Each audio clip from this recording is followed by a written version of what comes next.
Good morning students. मैं धरणीधर वैष्णव और इतिहास की अगली क्लास महत्वपूर्ण बिंदु कल्हण की राज तरंगिणी। देखिए एक सेपरेट टॉपिक है, अलग से है, एक पेज में अलग से दिया हुआ है। और अगर वैसे भी जानना चाहें जानकारी के लिए या हमारे इतिहास की दृष्टि से भी, तो ये एक महत्वपूर्ण बिंदु है कल्हण की राज तरंगिणी, क्योंकि इतिहास के विद्यार्थी को राज तरंगिणी के बारे में जानकारी होना आवश्यक है, क्योंकि भारतीय इतिहास का प्रथम प्रमाणिक और वैज्ञानिक ग्रंथ जिसको माना जाता है वह है कल्हण की राज तरंगिणी। तो देखिए शुरुआत करते हैं, इसके बारे में विस्तार से थोड़ा सा चर्चा करेंगे कि क्या है कल्हण की राज तरंगिणी। तो इस किताब पुस्तक के बारे में बात करने से पहले मैं भूमि का निर्माण करता हूं कि कहां पर और कल्हण ने किन परिस्थितियों में ये पुस्तक लिखी थी। तो देखिए कल्हण जो है कश्मीर में राज्यों के, जो कश्मीर में लोहार वंश था उसके राजाओं के यहाँ संरक्षण प्राप्त था। हालांकि पूर्ण रूप से संरक्षण प्राप्त नहीं था, किंतु थोड़ा बहुत राज्य प्रश्रय में रह रहा था कल्हण। और ये इसकी व्यक्तिगत रुचि थी कि इसने ये इतनी महान या इतनी अच्छी कृति लिखी है। तो देखिए कश्मीर की बात करें तो लोहार वंश था लगभग 11वीं शताब्दी में। कौन सा वंश? लोहार वंश। लोहार वंश की जो स्थापना थी वो संग्राम राज ने की थी 11वीं शताब्दी के प्रारंभ में। किसने? संग्राम राज। और संग्राम राज का जो शासन माना जाता है वो 1003 ईस्वी के आसपास माना जाता है। यानी जो कश्मीर में लोहार वंश की स्थापना करता है वो है संग्राम राज। अब इस संग्राम राज का जो उत्तराधिकारी है हर्षदेव, बड़ा क्रूर शासक था हर्षदेव। और इसी के जो महामात्य था यानी मंत्री था हर्षदेव का, क्या था यहां देख लेते हैं पहले इसके बारे में। महामात्य, और महामात्य था चंपक। नाम पे मत जाइए, महामात्य था चंपक। और चंपक का जो पुत्र है वो कौन है? कल्हण। वैसे चंपक के दो पुत्र हैं, दूसरा है कनक, कल्हण, और दूसरा कौन है? कनक। तो कनक छोटा है और कल्हण बड़ा था। कनक जो था संगीतज्ञ था और कल्हण लेखक था, कवि था। तो चंपक, हर्षदेव का महामात्य चंपक और इसके यहां पर कल्हण जो था रहता है दरबारी में। अब हर्षदेव बड़ा क्रूर था। इसके बाद इसका जो उत्तराधिकारी है जय सिंह, इसी वंश में बात कर रहे हैं, लोहार वंश में ही जय सिंह। इसके समय में इस कल्हण ने राज तरंगिणी की रचना की। कौन सी पुस्तक की? राज तरंगिणी। यह है कल्हण की राज तरंगिणी, जिसने किसके दरबार में लिखी? जय सिंह के दरबार में। ज्यादा समय नहीं लगा, इसने 3 सालों के समय में लिख दी। 1149 से लेकर 1147 से 49 के मध्य में, 1147 से लेकर 49, ये 2 सालों का समय है कल्हण की राज तरंगिणी का लेखन का समय। अब बात ये आती है कि भाई हर्षदेव का शासक, तो हर्षदेव जो था 1168 से लेके 1068 से लेके 1101 तक। संग्राम राज के बाद हर्षदेव 1068 से लेकर 1101 ईस्वी तक शासन करता है। और इसकी मृत्यु के बाद जयसिंह का शासन था 1147-50 तक। तो जयसिंह के यहाँ पर रहता हुआ कल्हण राज तरंगिणी की रचना करता है। भाषा और इसके और बारे में विशेष रूप से हम चर्चा करेंगे पूरी विस्तृत रूप से। तो देखिए ये हमारे समझ की बात है कि लोहार वंश कहां पर है? कश्मीर में।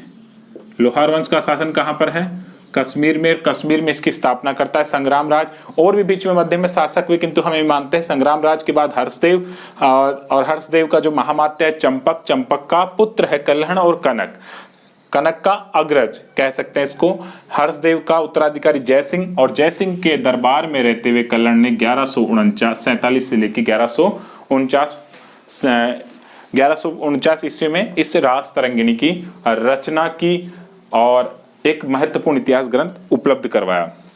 अब देखिए इस राज तरंगिणी के बारे में बात करते हैं। ये तो है कि किसके दरबार में, कहां पर, किसने लिखी। लिखने वाला है कल्हण, कश्मीर में रहते हुए। अब ये जो राज तरंगिणी पुस्तक है, ये भाषा कौन सी इसकी? संस्कृत। कौन सी भाषा में लिखी गई है? संस्कृत भाषा में। और ध्यान रहे कवित रूप में है, श्लोकों के रूप में है, ऐसा नहीं है कि कहीं कोई गद्य में या पद्य में लिखी गई है। कविता के रूप में, श्लोकों के रूप में इसको रचना की गई है। किसके द्वारा? कल्हण के द्वारा, संस्कृत भाषा में। अब हम इसके बारे में आगे बात करते हैं कि इसका उद्देश्य क्या था। कल्हण को इसका लिखने के उद्देश्य के बारे में बात करते हैं। महत्वपूर्ण है कि भाई ऐसी पुस्तक कल्हण ने किस उद्देश्य से लिखी है। तो पहले उद्देश्य की बात करें, नंबर 1, 2-3 उद्देश्य हैं। नंबर 1, पुराने राजवंशों की जानकारी, कश्मीर के पुराने राजवंशों की जानकारी देना। कहां के हैं? कश्मीर के जो भी प्राचीन राजवंश थे जिन्होंने शासन किया था, पुराने राजवंशों की जानकारी देना। पहला उद्देश्य यही था इसका। और किसी भी पुस्तक लेखक का यही उद्देश्य होता है कि वो जो जिस उद्देश्य से लिख रहा है वो जरूरी होता है। और उसमें जो अभी कल्हण ने राज तरंगिणी लिखी राजाओं के बारे में, तो यहाँ पर इसकी जानकारी देना बनता था। देखिए इसका नाम भी समझाएंगे। नंबर 2, पाठकों को मनोरंजन। ये तो एक हर लेखक का उद्देश्य होता है। कवित रूप में लिखा है, गायन के रूप में, तो पाठकों का मनोरंजन भी करना, मनोरंजन करना, मनोरंजन जरूरी है। नंबर 3 जो एक और उद्देश्य था, छोटे उद्देश्य है, कोई बड़ा नहीं है। ये जो कल्हण था वो चाहता था कि व्यक्ति अपने अतीत से सीखकर वर्तमान में कुछ अच्छा करे। तो क्या उद्देश्य था? अतीत से क्या प्राप्त करे? शिक्षा प्राप्त करे। अब देखिए ये तो है इसके 3 मुख्य उद्देश्य। अब राज तरंगिणी शब्द के बारे में बात करें। देखिए ये वैसे पहले करना चाहिए था, पर हमें मतलब से मतलब है। राज तरंगिणी का मतलब होता है राजाओं की नदी। क्या मतलब होता है? तो यहां राजाओं की कोई नदी नहीं बह रही है, राजाओं की नदी। राज तरंगिणी, तरंगिणी मतलब नदी। तो राजाओं की नदी का मतलब होता है राजाओं के जो एक के बाद एक शासन किया। यहाँ जो प्रवाह है, समय काल क्रम के अनुसार एक के बाद एक राजा बनते गए, उनके बारे में इतिहास बताना है। यानी राजाओं की नदी या राजाओं का इतिहास। शब्द का मतलब क्या है? राजाओं की नदी या राजाओं का इतिहास बताना इसका उद्देश्य रहा है। संस्कृत भाषा में राज तरंगिणी कल्हण के द्वारा लिखी गई 1147 से लेकर 1149 के मध्य, ये इसका उद्देश्य था। तो ठीक है, अब इसके बाद इस पुस्तक में ऐसा क्या लिखा हुआ है या ऐसा क्या है जिसके कारण से ये इतनी अमर कृति बन चुकी है या इतना महत्वपूर्ण हमारे लिए है। तो देखिए इसमें केवल और केवल कश्मीर का इतिहास है, हालांकि जुड़ा हुआ अन्य क्षेत्र से भी है, पर मुख्य रूप से किसका वर्णन है? कश्मीर का इतिहास इसमें लिखा हुआ है। किसका इतिहास है? कश्मीर का इतिहास। इसकी विशेषताओं की भी बात करेंगे, पहले हम देखते हैं इसमें है क्या। कश्मीर का इतिहास है जो प्रारंभ से, कब से? जब से जानकारी है, यानी महाभारत काल, रामायण काल से लेकर, प्रारंभ से लेकर स्वयं तक का, यानी प्रारंभ से, प्रारंभ कहां से मान रहे हैं? महाभारत से। ये भी कह सकते हैं महाभारत से स्वयं तक। और स्वयं कब तक था? 1150 ईस्वी तक। तो इसमें कश्मीर का इतिहास कब से लेकर है? महाप्रारंभ से, यानी महाभारत से लेकर स्वयं तक का इतिहास इसमें लिखा हुआ मिलता है। पहली, अब दूसरी बात, ये पहली प्रमाणिक और वैज्ञानिक पुस्तक मानी जाती है इतिहास की दृष्टि से। इतिहास की, और इतिहास कौन सा? भारतीय, सॉरी ध्यान रहे, विश्व इतिहास की बात नहीं कर रहे, भारतीय इतिहास की प्रथम वैज्ञानिक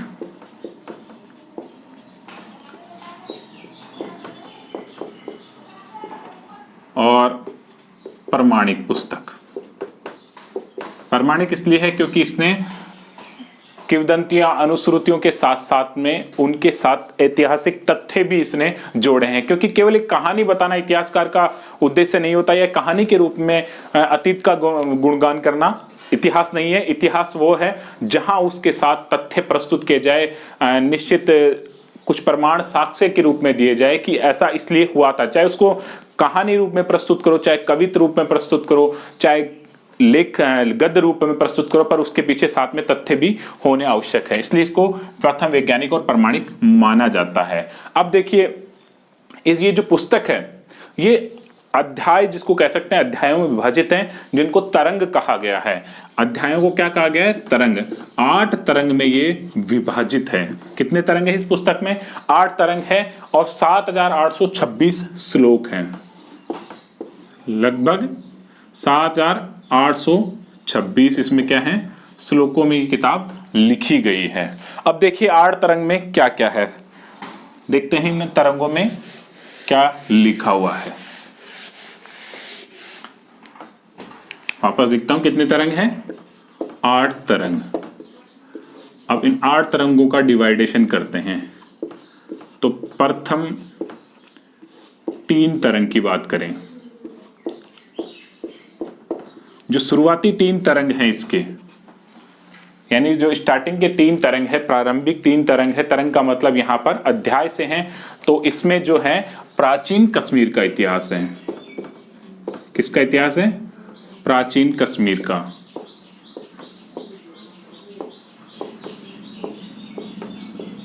यानी प्रारंभ महाभारत काल से लेकर के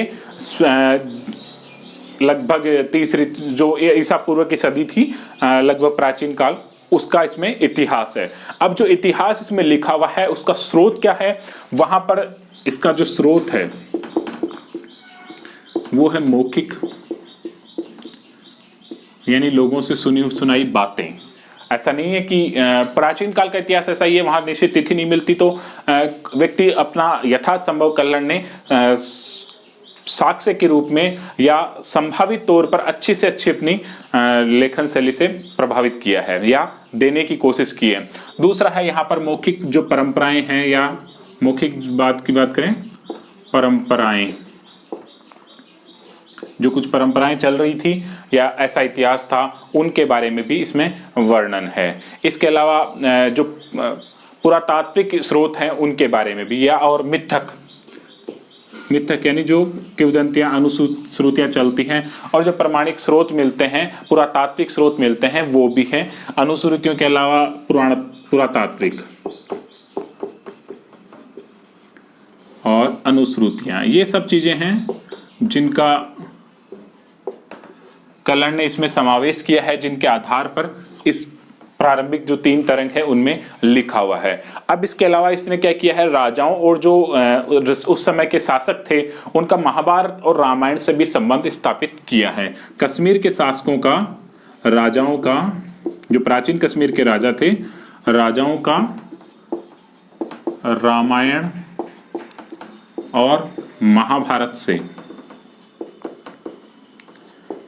संबंध स्थापित किया है कि ये इस काल में ये शासक भी इससे जुड़े हुए थे। जैसे एक उदाहरण है इसके लिए कि पांडु हैं, जो पांडव थे, और पांडवों में जो एक भाई है सहदेव,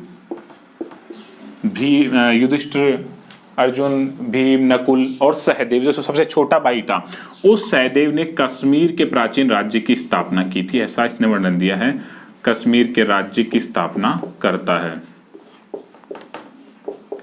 कौन करता है? सहदेव। पांडवों में कौन है? सहदेव कश्मीर के प्राचीन राज्य की स्थापना करता है, और इसके समय में वैदिक धर्म प्रचलित था। कौन सा धर्म था? वैदिक धर्म प्रचलित था जब ये प्रारंभ हुआ। और इसके तुरंत बाद, इस स्थापना के बाद, वैदिक धर्म के बाद जो बौद्ध धर्म का आगमन होता है उसका भी इसने वर्णन दिया है। बौद्ध धर्म का भी आगमन, और आगमन कब बताता है? कल्याण आगमन बताता है 273 ईसा पूर्व में। कहता है कि 273 ईसा पूर्व में बौद्ध धर्म का कश्मीर में आगमन हो चुका था। कश्मीर के लोग बौद्ध धर्म को मानने लग गए थे, ऐसा कल्हण का विचार है। तो देखिए प्रथम जो 3 तरंग है उसमें कश्मीर का इतिहास है, मौखिक परंपराओं पर, मिथकों पर, पुरातात्विक स्रोतों के आधार पर, अनुश्रुतियों के आधार पर कल्हण देता है। राजाओं का रामायण और महाभारत से संबंध स्थापित करता है। जैसे सहदेव है जो पांडवों में सबसे छोटा था, वो कहता है कश्मीर के राज्य की स्थापना इसी ने की थी। और वैदिक धर्म था, बौद्ध धर्म बाद में यहाँ पर प्रचलित होता है 273 ईस्वी में। तो प्रथम 3 तरंग के बाद में आगे में ज्यादा कुछ विशेष नहीं है क्योंकि वहां तथ्यात्मक जानकारी है। तो चौथे से जो छठा तरंग है, 1 से 3 हो चुके हैं, चौथे से छठा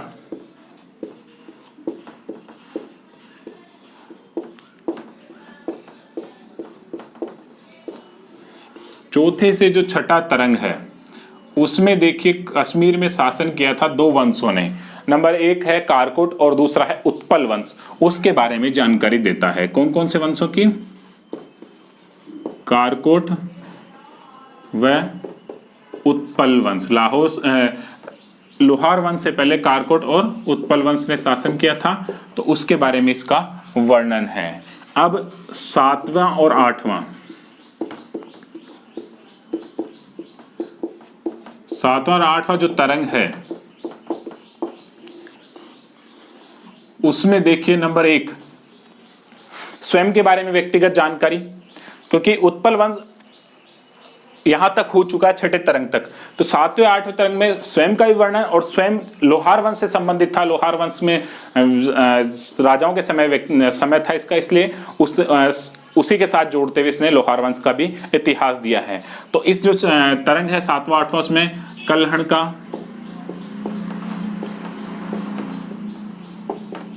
व्यक्तिगत जीवन, कल्हण का क्या है? व्यक्तिगत जीवन का इसमें वर्णन मिलता है। इसके लिए पूरे ग्रंथ का अवलोकन, यानी ग्रंथावलोकन जिसको कह सकते हैं, ग्रंथावलोकन यानी पूरे ग्रंथ को वापस से एक बार देखा है। इसके अलावा लोहार वंश का इतिहास, लोहार वंश का इतिहास इसमें मिलता है इन अंतिम 2 तरंग में। और साथ ही जो 8वां तरंग है, उस 8वें तरंग में जयसिंह जिसके आश्रय में रह रहा था जयसिंह का, उसके गुण दोषों का भी अवलोकन किया है। 8वें तरंग में जयसिंह जिसके आश्रय में ये था, उसके गुण दोषों का, तटस्थता से गुण दोषों का क्या किया है? तटस्थता से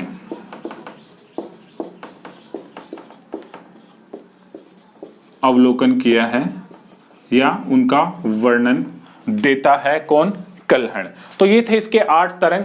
अब देखिए इसने जो कल्हण है ये क्या करता है, इस पुस्तक के बारे में, अब तक हमारे बारे में इन 8 तरंग के बारे में देख चुके। अब इस पुस्तक के बारे में कल्हण क्या करता है, कुछ स्रोत लिए हैं जहां से उनके बारे में भी वो अपनी राय देता है कि उसने ये जो जानकारी दी है वो कहां से दी है, जिसके आधार पर इसको प्रमाणिक माना जाता है। यानी जो स्रोत हैं इस पुस्तक को लिखने के, उन स्रोतों का भी स्वयं वर्णन करता है। तो स्रोतों की जानकारी,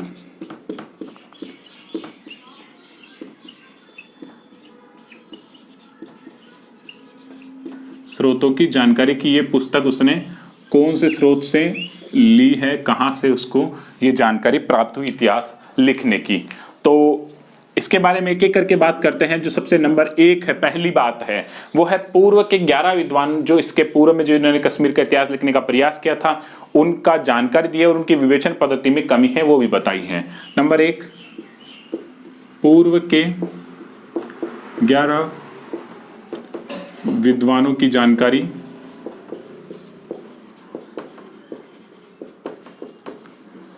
वह विवेचन पद्धति में जो दोष हैं उनको उजागर किया है। जो विवेचन में जो दोष थे उनको भी इसने उजागर करने का प्रयास किया है या उसकी कमी को बताई है। नंबर 2, इसने जो स्रोत लिया है, नंबर दूसरा स्रोत है की जानकारी देता है कि यहां से इसने इतिहास लिखा है। तो वो भी पहले बता चुका हूं, कुछ अनुश्रुतियां, परंपरा, मिथक यानी झूठी बातें जो प्रचलित हैं, यानी जिनके में कुछ अंश में सत्यता हो सकती है। इसके अलावा नीलमत पुराण एक विशेष महत्वपूर्ण है। कौन सा पुराण? नीलमत पुराण। इसका भी ये वर्णन देता है कि इसने सर्वाधिक जो है नीलमत पुराण का उपयोग इसमें किया है, जहां कश्मीर के इतिहास की जानकारी मिलती है। अब नंबर तीसरी जो बात करें इतिहास की जानकारी के लिए, इसने जो लिखा है वो लिखा है मंदिर भवन अभिलेखों का जो अभिलेख जो मिले हैं, उनमें जो अभिलेख मिले उनसे सामग्री प्राप्त की है। किस किस से? कश्मीर से जो मंदिर भवन और इनमें जो अभिलेख मिले हैं, अभिलेखों से प्राप्त जानकारी, वहां से भी इतिहास लेखन को उसने प्रमाणित बनाने का प्रयास किया है कल्हण ने। नंबर चौथा जो बात करें, देखिए हर चीज इसकी प्रमाणिक इसने खुद बताया है, इसीलिए ये प्रमाणित मानी जाती है। तो पूर्व राजाओं के द्वारा जो भूमिदान और धर्मदाय की परंपरा प्रचलित की गई थी, किसके द्वारा? जो इससे समय पूर्व राजा थे, इससे पूर्व के जो धर्म भूमिदान जो दान दिया गया वो, और धर्मदाय जो धर्म के लिए कुछ चीजें दी गई, उनसे उन अभिलेखों से जो प्राप्त सूचनाएं हैं,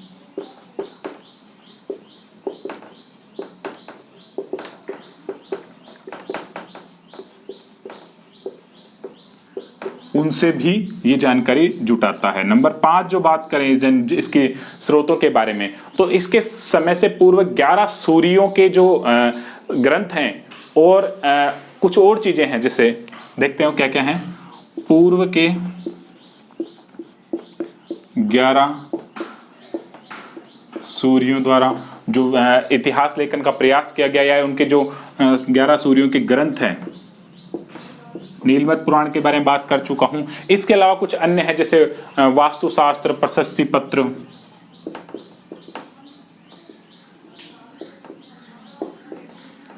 वास्तुशास्त्र के लिए कुछ बनाए गए ग्रंथ, वो प्रशस्ति पट, यानी राजाओं के लिए जो किसी को दिए गए प्रशस्ति में वो, और जो भग्नावशेष मिले हैं वो भग्नावशेष। इसके अलावा सिक्के, इनसे देखिए काफी कुछ जानकारी मिलती है, प्रमाणिक जानकारी मिलती है, जो पुरातात्विक साधन है उनसे, सिक्कों से। तो ये चीजों का उसने भी कल्हण ने प्रयोग किया है इतिहास लेखन में, कि इसने यहाँ से ये कलेक्ट किया है, इस पुस्तक को यहाँ से इसने प्रमाणिक बनाने का प्रयास किया है, स्रोतों की जानकारी स्वयं देता है। ठीक है, क्या क्या है? पूर्व के 11 विद्वानों की जानकारी, और उसमें विवेचन में जो उनमें कमियां थी, जो दोष थे उनकी पद्धति में, उसको भी उजागर किया है, और साथ में वहां से भी इन्होंने सामग्री, नीलमत पुराण से भी इसने 11 काफी जानकारी प्राप्त की है। मंदिर भवन अभिलेखों से जो खुदाई में अभिलेख मिले हैं, उनसे भी राजाओं के बारे में जानकारी प्राप्त होती है। पूर्व राजाओं के द्वारा भूमिदान, धर्मदाय अभिलेखों से प्राप्त सूचनाएं, उनसे भी ये जानकारी जुटाता है।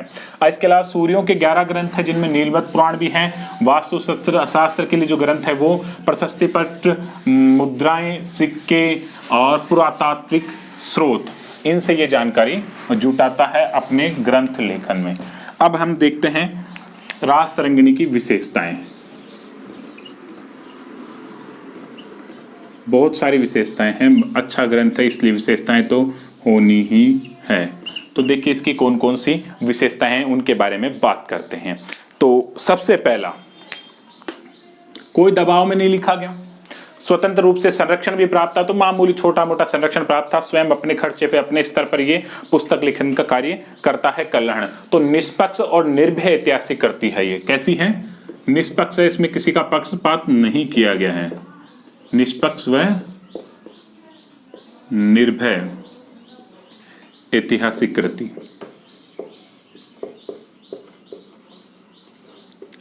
यानी इसमें कोई दबाव और कोई लाग लपेट नहीं है, किसी के साथ पक्षपात नहीं किया गया है इस ग्रंथ में।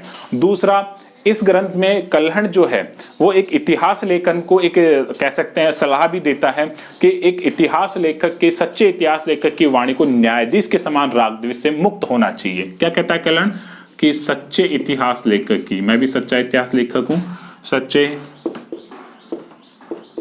इतिहास लेखक, पर मैं लेखक नहीं हूं, मैं इतिहासकारी हूं। लेखक की वाणी न्यायाधीश के समान,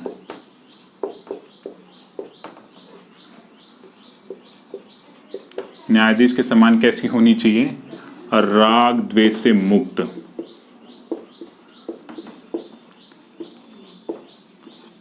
ऐसा कहना है कल्हण का।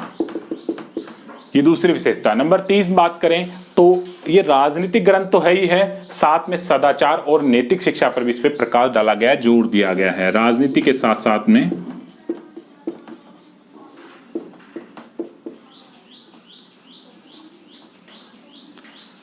सदाचार व नैतिक शिक्षा पर प्रकाश डाला गया है, जोर दिया गया है।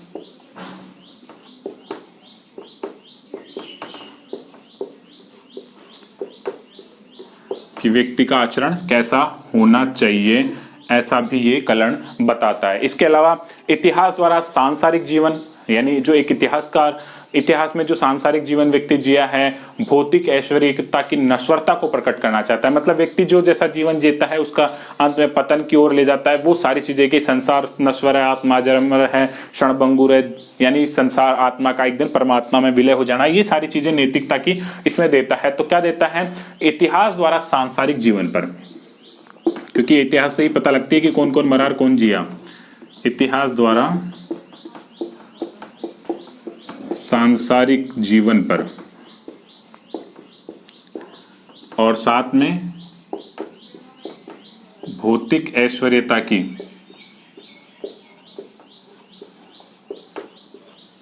नश्वरता। भौतिक ऐश्वर्यता की नश्वरता मतलब यानी जो खत्म होने वाला है उसको प्रकट किए करता है। ये कल्हण के इस पुस्तक में लिखे हुए उनकी कुछ विशेषताएं निकल कर आती हैं, वो है। इसके अलावा जो ये रास तरंगिणी है वो विश्लेषणात्मक लिखी हुई है। कैसी है? यानी इसमें ऐसा नहीं है कि किसी का बड़ा चढ़ाकर प्रयोग किया गया है, विश्लेषणात्मक करती है। यानी जो अन्य शासक हैं उनके ऊपर उनका विश्लेषण किया गया है, उनकी पद्धति का, कि वो कैसे हैं, उनमें क्या गलत है क्या सही है, जिससे हम क्या ले सकें, सबक ले सकें। यहाँ पर पुस्तक का भी विश्लेषणात्मक है और साथ में इतिहास भी विश्लेषणात्मक है कि राजाओं ने क्या गलती की, उनको क्या करना चाहिए था, जहां से हम अतीत से अपनी शिक्षा ले सके। यानी यहाँ से सबक लेने की बात ये कहता है कि हमें इतिहास से क्या लेना चाहिए, सबक लेना चाहिए, सीखना चाहिए कि क्या गलती हम पूर्वजों ने की है। इसके अलावा कल्हण जो है ये ज्यादा राज्याश्रय प्राप्त नहीं था, इस कारण से ये क्या करता है, समाज के निकट ज्यादा जुड़ा हुआ था। तो सामाजिक जीवन का भी वर्णन इसमें है, क्योंकि राज दरबार में नहीं लिखकर इसने समाज में रहकर लिखी। सामाजिक जीवन का वर्णन भी ये इसमें विस्तार से करता है, क्योंकि इसको राज्याश्रय नहीं था, राज्य की सहायता प्राप्त नहीं थी। एक और विशेष चीज जो मैंने पहले चर्चा नहीं की वो है, इसमें लौकिक संवत का प्रयोग किया है। कश्मीर में जो प्रचलित था एक संवत, कौन सा संवत है? लौकिक संवत। विस्तार से बाद में देखेंगे संवत के बारे में। लौकिक संवत का प्रयोग इसमें किया गया है, क्योंकि काफी कुछ हो चुका है इस राज तरंगिणी में। एक और विशेष बात, इसमें जो प्राचीन इतिहास है वो तो प्रमाणिक नहीं कह सकते, वो तो अनुश्रुतियां, मिथक या प्राचीन सामग्री जो है उसके आधार पर है। किंतु 813 के बाद में 813-14 ईस्वी से लेकर 1150 यानी स्वयं तक जो इतिहास है वो विस्तृत है और विश्वसनीय भी है। सामग्री कैसी है? विस्तृत है वह विश्वसनीय यानी प्रमाणिक। पूरी तरह इसको विश्वसनीय माना जाता है कि इसमें पूरी तरह सत्यता है। तो देखिए ये इसकी कुछ विशेषताएं हैं इस पुस्तक की, निष्पक्ष और निर्भय ऐतिहासिक करती। देखिए ये 12th क्लास के लिए एक महत्वपूर्ण पुस्तक का एक चैप्टर है, एक तरह से चैप्टर कह सकते हैं, एक प्रश्न बन सकता है। निष्पक्ष और निर्भय ऐतिहासिक करती है। सच्चे इतिहास लेखन को कहा गया है कल्हण ने कि वाणी न्यायाधीश के समान राग द्वेष से मुक्त होनी चाहिए। हमारे लिए भी महत्वपूर्ण है, कंपटीशन एग्जाम वालों के लिए भी, क्योंकि कई बार डेस्क्रिप्टिव क्वेश्चन आने लग गए हैं आजकल। तो राज तरंगिणी के साथ सदाचार नैतिक शिक्षा पर जोर दिया गया। ये महत्वपूर्ण है कि राज तरंगिणी के में राजनीति के अलावा और किस पर जोर दिया गया है। तो इतिहास द्वारा सांसारिक जीवन भौतिक ऐश्वर्य की नश्वरता को प्रकट किया गया है कि संसार जो व्यक्ति राजाओं ने सब कुछ किया किंतु वो उनका अंत निश्चित है। विश्लेषणात्मक करती यानी वे इतिहास से हमें सबक लेना चाहिए, सीखना चाहिए। सामाजिक जीवन का वर्णन, क्योंकि इसको राज्य का ज्यादा आश्रय प्राप्त नहीं था। लौकिक संवत का प्रयोग किया है और 813 से लेकर 1150 तक का वर्णन जो है विस्तृत है और पूर्णतः विश्वसनीय है। तो ये था हमारा कल्याण की राज तरंगिणी, राजाओं की नदी। धन्यवाद।